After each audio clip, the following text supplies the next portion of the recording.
Hi guys, Mike here, and in this clip we're going to have a look at the Nokia Asha 302, the successor of the very popular Nokia C3. So we have it right here. This is the white version. It will also be available in a bunch of different colors. Will be available in silver and red and maybe blue as well. The white version looks very fancy. It's made from plastic and a little bit of aluminum. And let's have a quick look at it around the device. First of all, on the front we have the QWERTY keyboard. The keys are a little bit small actually. It's going to take a while for you to actually get used to these keys, but once you do, you're going to actually use this a lot, and it will be easy to write messages, even mails, I don't know, go online and on social services. On top you have a D-pad. You also have two dedicated buttons that you can customize. I customized mine for social, and this other one, I think it's for email. You can customize this quite easy. And on top there is the speaker and the Nokia logo. And let's have a quick look on the sides. Nothing on this part. On top, what we have here is a micro USB slot, 3.5mm jack for your headphones, and the PSU, the 2mm Nokia PSU. And on this side we have this jack that will take micro SD cards, and it's of course hot swappable. And on the bottom there's actually nothing, so you don't have a dedicated button for the camera, you don't have a volume rocker. Very simple design here. And the back of the device, you notice this silver aluminum part. It looks good, will be quite solid. And you have a 3.2 megapixel camera, no flash, and there's the speaker. Only one speaker is placed here. Now opening the device, it's quite easy to access the interior, and this is the battery. It's quite a big battery, and the SIM is placed beneath this. It works with a regular size SIM. Now let's go ahead and have a quick look at the software. But first let's talk about the screen a bit. 2.4 inch in diagonal. It's standard resolution, only 320 by 240 pixels, so quite small resolution for this screen, and it's a TFT display. It's not very good, viewing angles are quite poor, and will be quite problematic using it in strong light, but for such a cheap device I'd say it's an overall rather good screen. In terms of hardware, there's a 1GB processor in here, single core, only 128 megabytes of RAM, and not a lot of storage space, but you can actually put a micro SD card in here and get up to 32 gigabytes of space on this one for your music, your clip, and all of your other files. Now you're going to notice that this one is not really a smartphone. It runs on S40 operating system. Pretty standard home screen here. You can customize it. You have a bunch of options here. You can go ahead and customize this home screen. You can switch between all these bars. You can put different things, for instance, I don't know, something else instead of calendar, and you can put your social applications over here, and you also have a quick launch bar here, which you can also customize. And let's have a quick look at the basic application. You have a calendar, contacts, you have music, you have email, and you can set up a bunch of different types of email, for instance Yahoo, Gmail, of course some of your other servers, private servers. You have messaging, photo, you have access to the Nokia stores, you have social, which actually grabs, unfortunately it's not really working on my device, but this one integrates with Facebook and Twitter, and it's decently alright. You have a bunch of games, but the games are quite poor, I'd say.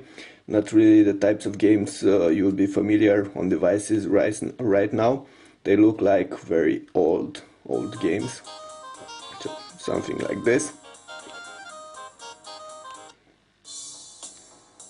But they could be alright if you're just looking to spend some time playing a game.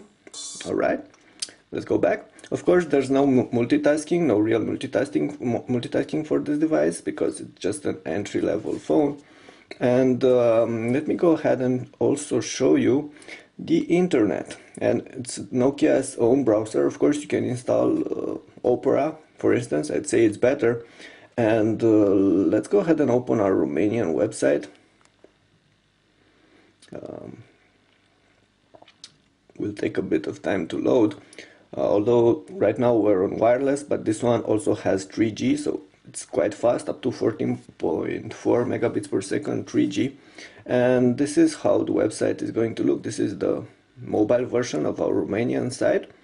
And I would say the browser is alright. Of course, it doesn't actually support Flash. If you're going to go to YouTube, for instance, let's go ahead and go to YouTube and see how you can actually see those clips on YouTube.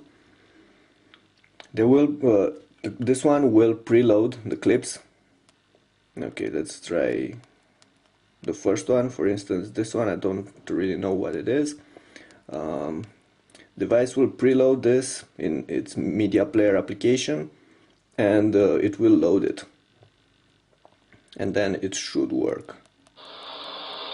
They look like our leftovers. Should work like this. And we have the speaker here, and there are a little bit of interference. You can see there are some vibrations. So not really the best speaker, but you can use the headphones. There is a jack for the headphones on top. And of course, besides YouTube, let's go out. Besides YouTube, you can also play other kinds of content. Will work with standard definition clips, DivX, XVids, stuff like this, but it won't work with MKVs or any other kinds of HD clips. And one more thing I wanted to show you, it's the camera. Let's go ahead and see where the camera is. Should be here in this quick launch bar. Okay, this is the camera. It's only a standard focus camera, so it's not really the best camera out there. Can shoot clips, but only standard definition clips, VGA up to 15 frames per second, so the image will be quite choppy. And the camera we have here on the back, it's a 3.2 megapixel camera with no flash. So as long as the lighting is okay, the camera would be decent, but it's a fixed focus camera, so don't expect that much out of it. And just taking a picture here.